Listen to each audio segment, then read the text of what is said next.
11ஆம் வகுப்பு கணக்கு பதிவியல் பாடம் 3 வினாயன் 7. பின்வரும் நடவடிக்கைகளை ஜவுளி வியாபாரம் செய்யும் மனோகர் அவர்களின் குறிப்பேடுகளில் பதிவு செய்க.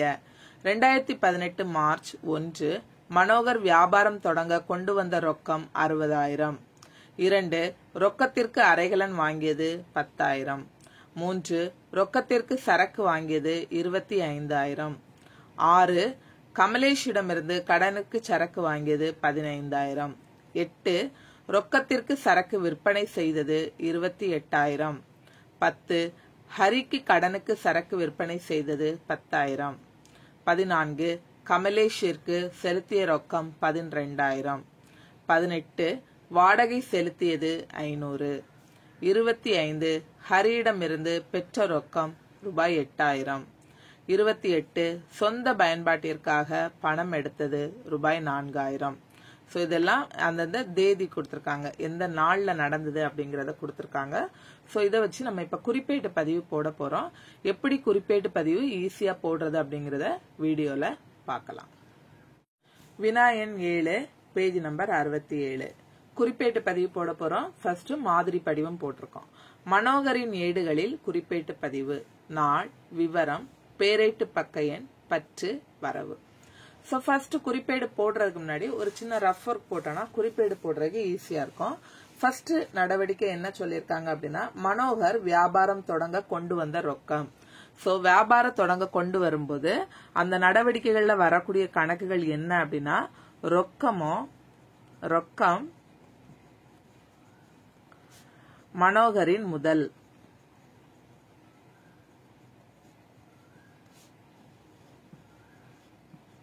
இந்த மாதிரி ஒவ்வொரு நடவடிக்கைகள்ல உள்ள கணக்குகளை ஃபர்ஸ்ட் நம்ம எழுதிக்கணும், அந்த நடவடிக்கையை பாதிக்கிற கணக்குகள்ல. இப்ப பார்த்தோம்னா விதியை பயன்படுத்த போறோம். உள்வருவன பற்றுவை, வெளி செல்வன வரவுவை அப்படிங்கறதா ரொக்க கணக்கோட விதி. அப்போ ரொக்கம் உள்ள வருது, சோ இது பற்று. அடுத்து மனோகரின் முதல், பெறுபவரை பற்றுவை, தருபவரை வரவை. மனோகர் நிறுவனத்திற்கு முதல் கொடுக்கறதுனால இவர் தருபவரா இருக்கிறதுனால இவரை வரவு. அப்ப இது ரொக்க கணக்கு பற்று, முதல் கணக்கு வரவு. சோ ரெண்டாவது ரொக்கத்திற்கு அரைகலன் வாங்கியது. இதை பாதிக்கக்கூடிய கணக்குகள் ரொக்கம், அரைகலன். ரொக்கம் அரைகலன் ரெண்டுமே சொத்து கணக்கு தான். சோ சொத்து கணக்கோட விதி உள்வருவன பற்று, வெளி செல்வன வரவு. அரைகலன் உள்ள வருது, அரைகலன் வாங்கும்போது அரைகலன் உள்ள வரதுனால அதை பற்று வைக்கிறோம். ரொக்கம் வெளியில செல்றதுனால ரொக்கத்தை வரவு வைக்கிறோம். அடுத்த நடவடிக்கை ரொக்கத்திற்கு சரக்கு வாங்கியது. சோ சரக்கு வாங்கும்போது அதை நம்ம கொள்முதல் அப்படின்னு சொல்லி எடுக்கணும். கொள்முதல், சரக்கு வாங்கும்போது கொள்முதல். ரொக்கம் கொடுத்து வாங்குறதுனால ரொக்கம். சோ கொள்முதல்ங்கிறது ஒரு பேரளவு கணக்கு.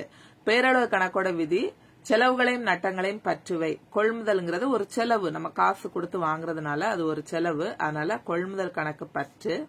ரொக்கம் அப்படிங்கிறது உள்வருவன பற்று, வெளி செல்வன வரவு. ரொக்கம் வெளியில போறதுனால ரொக்க கணக்கு வரவு. அடுத்தது நான்காவது கமலேஷிடமிருந்து கடனுக்கு சரக்கு வாங்கியது. சோ சரக்கு வாங்கினாலே நம்ம அதை கொள்முதல்னு எடுத்துக்கணும். இங்க ரொக்கத்துக்கு வாங்கல, நம்ம கமலேஷ்ட இருந்து வாங்கியிருக்கோம். சோ கமலேஷ். கொள்முதல் கணக்கோட விதி உள்வருவன செலவுகளையும் நட்டங்களையும் பற்றுவை. சோ இது கொள்முதல்ங்கிறது ஒரு செலவு, அதனால செலவு பற்று வைக்கிறோம். கமலேஷ் அப்படிங்கிறவரு ஆள்சார் கணக்கு, பெறுபவரை பற்றுவை, தருபவரை வரவை. கமலேஷ் இங்க நமக்கு தர்றதா இருக்கிறதுனால அவரை வரவு வச்சிருக்கோம். அடுத்ததாட்டு ரொக்கத்திற்கு சரக்கு விற்பனை செய்தது. சோ இங்க விற்பனை கணக்கும்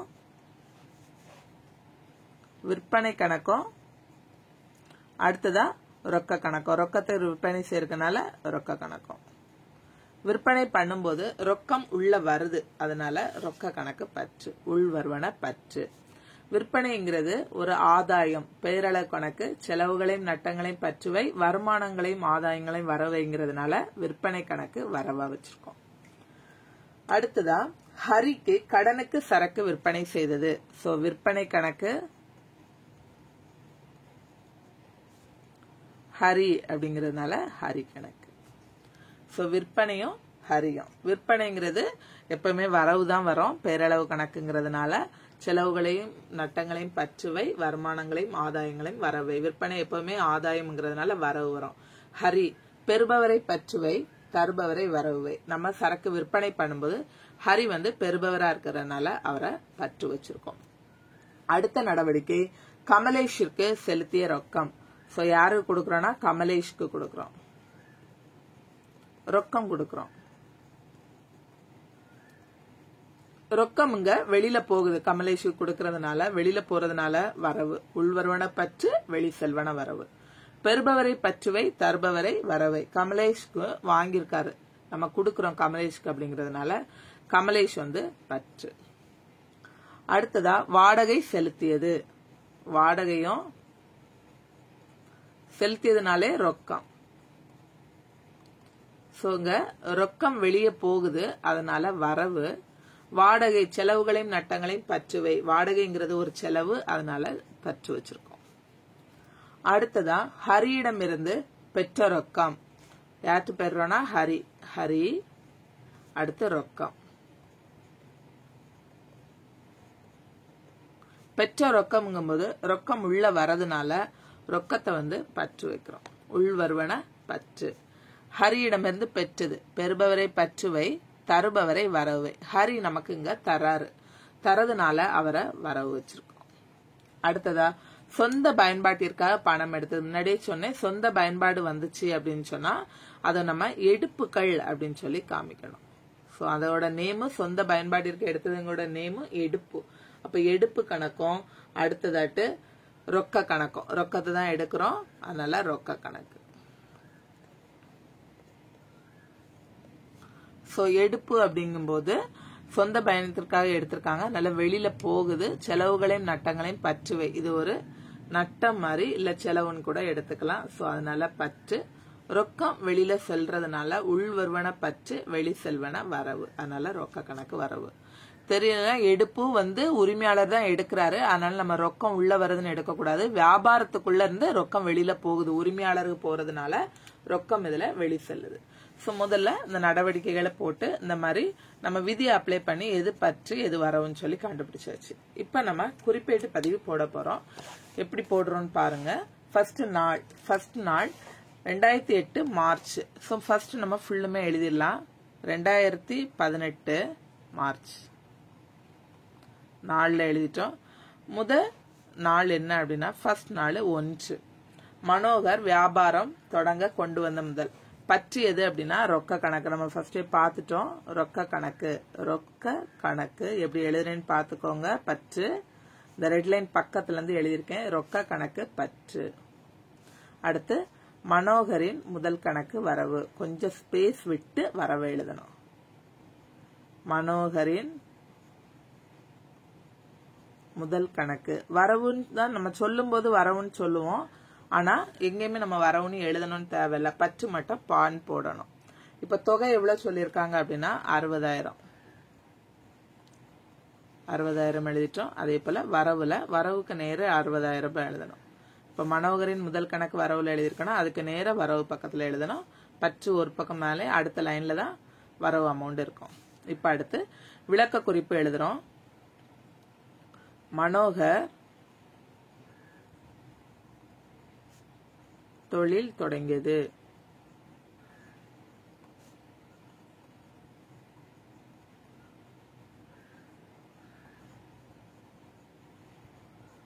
மனோகர் தொழில் தொடங்கியது ஒரு நடவடிக்கையோட குறிப்பேட்டு பதிவு போட்டுட்டோம்.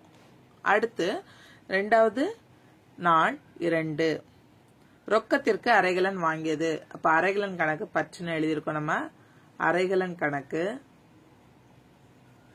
ஏற்கனவே நம்ம ரஃப்ல கண்டுபிடிச்சதுதான். அரைகலன் கணக்கு பற்று. ரொக்க கணக்கு வரவு.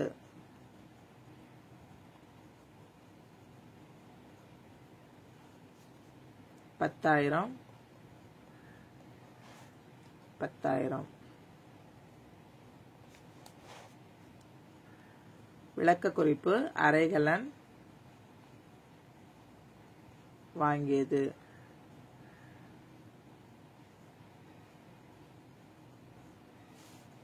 அடுத்த நாள் 3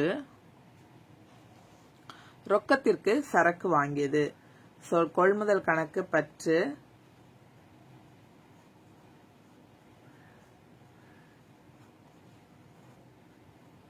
அடுத்ததா ரொக்க கணக்கு வரவு. நல்லா நோட் பண்ணிக்கோங்க. வரவு எதுல எழுதுறேன்னு கொஞ்சம் ஸ்பேஸ் விட்டு எழுதியிருப்பேன். தொகை என்ன அப்படின்னா 25,000.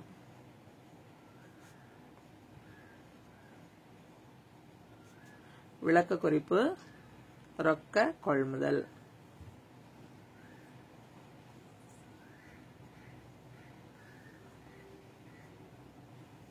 அடுத்து ஒரு லைன் விட்டுட்டு தான் அடுத்த நடவடிக்கை நான் பதிவு பண்றேன். அடுத்து நாள் 6 கமலேஷிடமிருந்து கடனுக்கு சரக்கு வாங்கியது. கொள்முதல் கணக்கு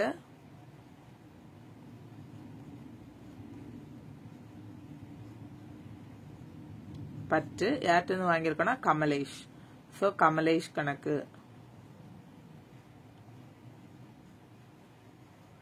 தொகை எவ்வளவு அப்படின்னு சொன்னா 15,000.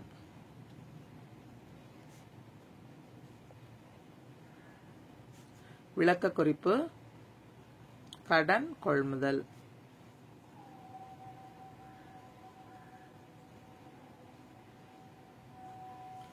அடுத்த நாள் 8 ரொக்கத்திற்கு சரக்கு விற்பனை செய்தது. சரக்கு விற்பனை பண்ணும்போது ரொக்கம் உள்ள வரும். ரொக்க கணக்கு. ரொக்க கணக்கு பற்று. விற்பனை பண்ணிருக்கோம், அதனால விற்பனை கணக்கு வரவு. தொகை 28,000.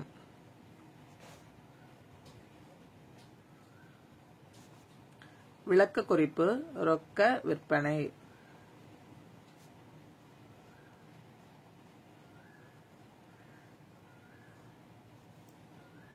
அடுத்ததா நாள் 10 ஹரிக்கு கடனுக்கு சரக்கு விற்பனை செய்தது. ஹரிக்கு விற்பனை செய்திருக்கோம் கடனுக்கு. ஹரி கணக்கு. யாருக்கு விற்பனை பண்ணிருக்கோம்னா ஹரி. ஹரி கணக்கு பற்று. விற்பனை கணக்கு வரவு.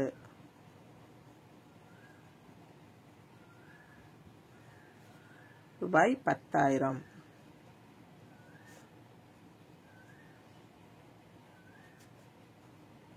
விளக்க குறிப்பு கடன் விற்பனை.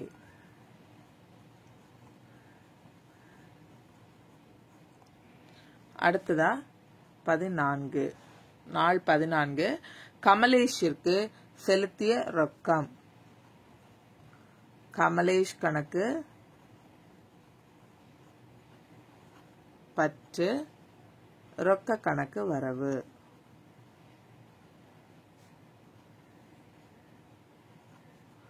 $12,000. விளக்க குறிப்பு கமலேஷிற்கு ரொக்கம் செலுத்தியது.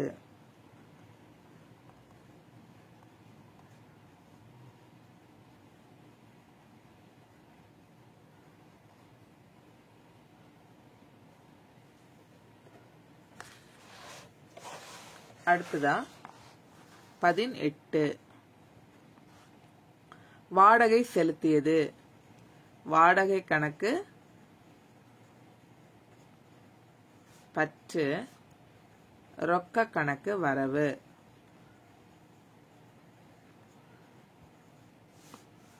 ரூபாய் 500. விளக்க குறிப்பு வாடகை செலுத்தியது.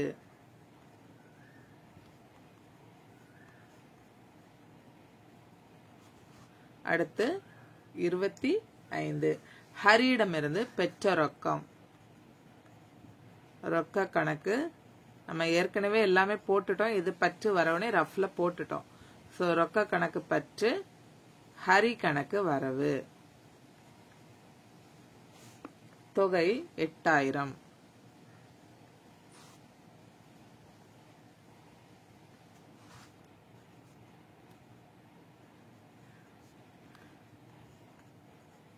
ஹரியிடமிருந்து ரொக்கம் பெற்றது.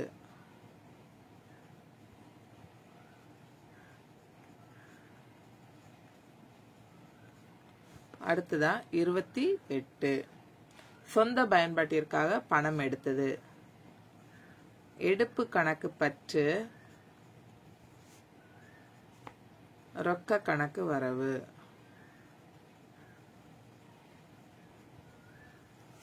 $4000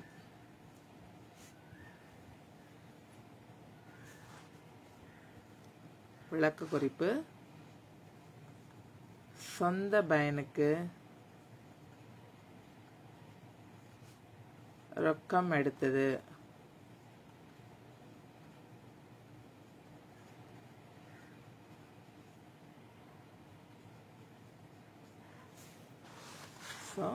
இவ்வளவுதான் குறிப்பேட்டு பதிவு. அவங்க கேட்டிருக்க குறிப்பேட்டு பதிவை நம்ம போட்டாச்சு. ஃபர்ஸ்ட் ஃபார்மேட் எழுதுறோம். எழுதின உடனே ஒரு ரஃப் ஒர்க் ஒன்று போட சொல்லியிருக்கேன். ஸோ இந்த மாதிரி ஒவ்வொரு நடவடிக்கை அதில் உள்ள கணக்குகளை பிரிச்சுட்டு எது பற்றி எது வரவுன்னு கண்டுபிடிச்சதுக்கு அப்புறமா நம்ம குறிப்பேட்டு பதிவு போடணும். இப்படி போடும்போது ரொம்ப ஈஸியா குறிப்பேட்டு பதிவை போட முடியும். இந்த வீடியோ உங்களுக்கு பிடிச்சிருந்துச்சுன்னா லைக் பண்ணுங்க, ஷேர் பண்ணுங்க, சப்ஸ்கிரைப் பண்ணுங்க.